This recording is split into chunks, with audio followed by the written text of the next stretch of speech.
The Buddha compares the discernment that comes from meditation to the skills of being a good archer. You're able to shoot long distances, fire accurate shots in rapid succession, and pierce great masses. In other words, you see the long-term results of what you're doing, or of different possible courses of action, so you can choose which is going to be the best in the long term. That's shooting great distances. Firing accurate shots in rapid succession, that's being very clear about what's going on in the mind. And because the mind can change so quickly, you want to be able to see it very quickly. Piercing great masses, that's piercing the mass of ignorance. Now, as you know, to be a good archer, you have to have a really good concentrated mind.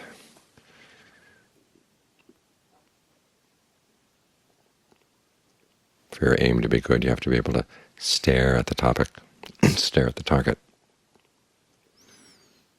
for long periods of time, without wavering, without blinking. It's similar to the quality of mind that makes a good potter. I was watching a potter one time in Thailand, making a pot on a wheel. I mentioned to him, he said, you must have good concentration. He said, your mind has to be constant. In other words, you can't waver. So this is one of the reasons why we're working on concentration, is to get that steady, constant quality that enables our discernment to do its work.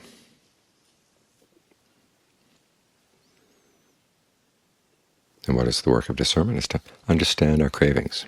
As we chanted just now, the mind is usually a slave to craving. We're slave to craving because we don't understand it. We haven't pierced it. We haven't watched it quickly as it changes, carefully enough. So often we misunderstand our own cravings. What happens is that we become a person that sometimes we don't even recognize.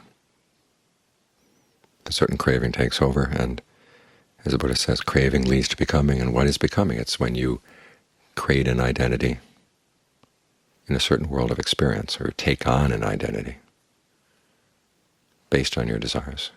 The identity here is either the you who's going to enjoy the results of the desire, or else the you who's going to be able to produce those results. This is why the Buddha has us ask every day.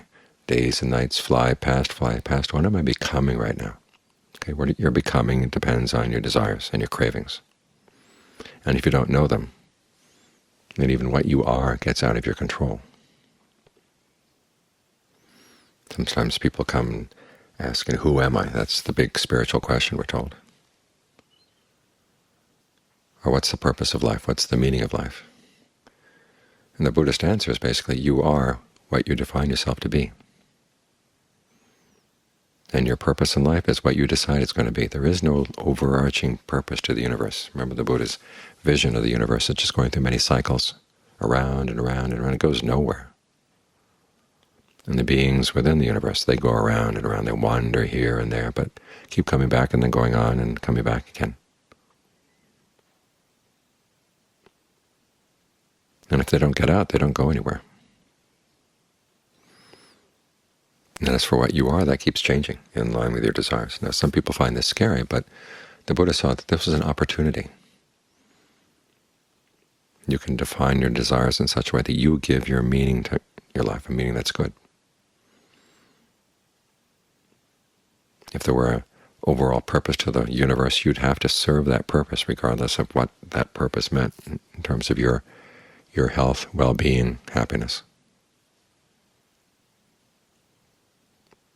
The question of putting an end to your suffering would have to be put off to the side because you'd have to serve some other purpose.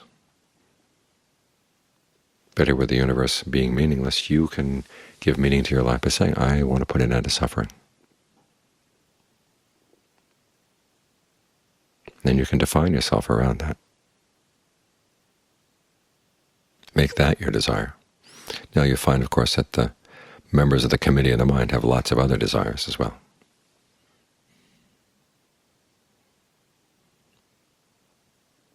most of which are based on very strange ideas of what's possible out there. Because that's one thing, you can't simply make up your mind the way things are going to be. You can't make up your mind to say that you're going to be a sex addict and have perfect happiness. The universe doesn't work that way. Your mind doesn't work that way.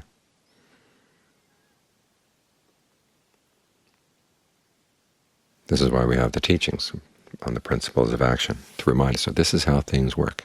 You act on this kind of desire or this kind of motivation, it's going to have these kinds of results. You have this kind of intention, you act on it, it'll have those kinds of results. The Buddha lays it out, and then it says, it's up to us. What do you want to choose?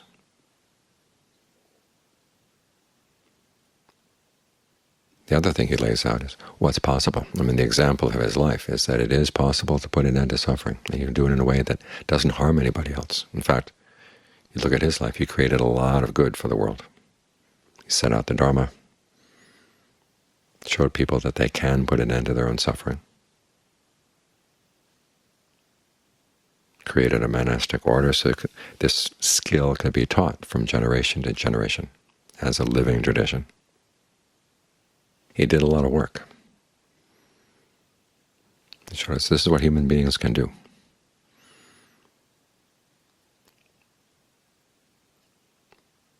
So it's good that we keep that in mind, because the rest of the world wants to close off a lot of options. Not only the world outside of the Dharma, you see what passes as Buddhism here in the West. A lot of the teachers are trying to close off a lot of the options that the Buddha opened. Fortunately, you can't close them.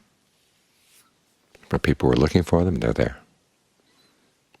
Then you have the opportunity to define yourself. What are you becoming right now?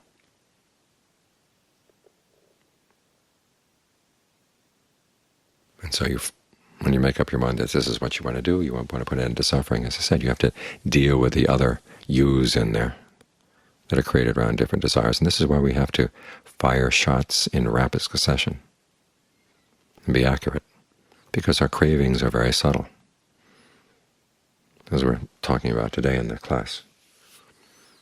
You may think you desire one thing or have a craving for one thing, but then when you get it, you realize that that's not what you wanted. If you're lusting for a particular person, say, you think that the person is the object of your desire. Well, if you get the person, then you realize, well, it wasn't quite that way. This is not the person I thought I was getting. This is not the story I thought I was getting. So you have to look back again. What was it that you're actually desiring? What was your craving aimed at? Because it shifts very quickly. Maybe the narrative you had, the fantasies you had around it. What exactly got you interested? What was the hook? The same with anger. You're angry because things are a certain way, and you want to have them changed. Well, suppose you actually got them changed. You might realize that that doesn't really satisfy you. It was something else. Something else had you worked up. And so here you are, being defined by your desires. You don't even know what your desires are. So we got the mind really quiet so we can see these shifts in the desire. And John Mahabua talks about this. He contemplated the foulness of the body as a way of overcoming lust, and he was really quick at it. But then he realized the problem wasn't with the object. There's something in his mind that liked the perception of beauty. So it wasn't the body of this person or that person out there. It was this being hooked on the perception of beauty, something totally internal. And think about this for a minute. We create lots of havoc not only in our own lives, but also in the lives of others, simply because we don't even know what our desires are. We think we want something, and we find out, well, that's not what I want. And we move through life like this, creating a huge mess.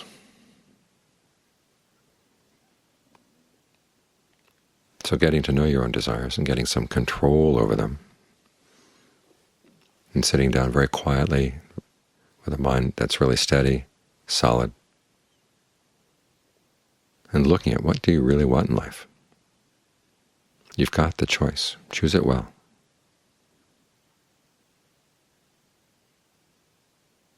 Ultimately, of course, as the Buddha said, the best thing to do is go beyond becoming this person or becoming that person.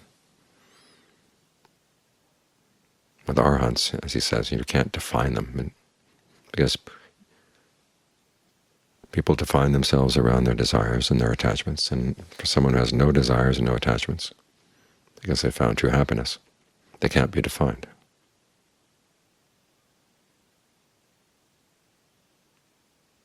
Which means that for them the question of who are they is as a non-question. As for purpose in life, they've achieved that purpose. No further purposes.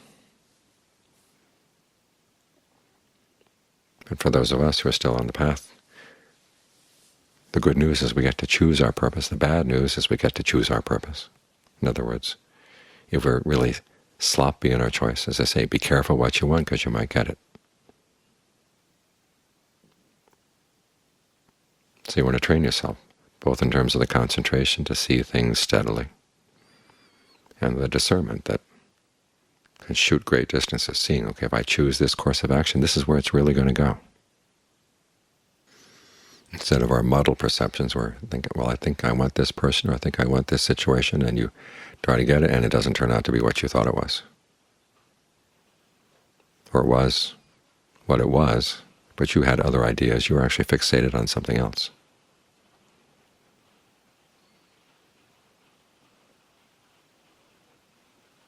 So this ability to fire shots in rapid succession actually connects with that ability to shoot great distances, to pierce great masses.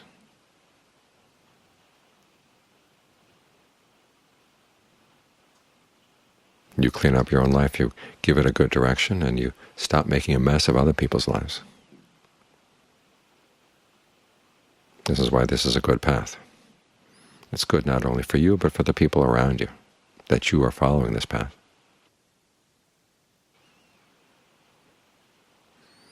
So try to take advantage of the freedom you have. You get to define yourself, you get to define the purpose of your life.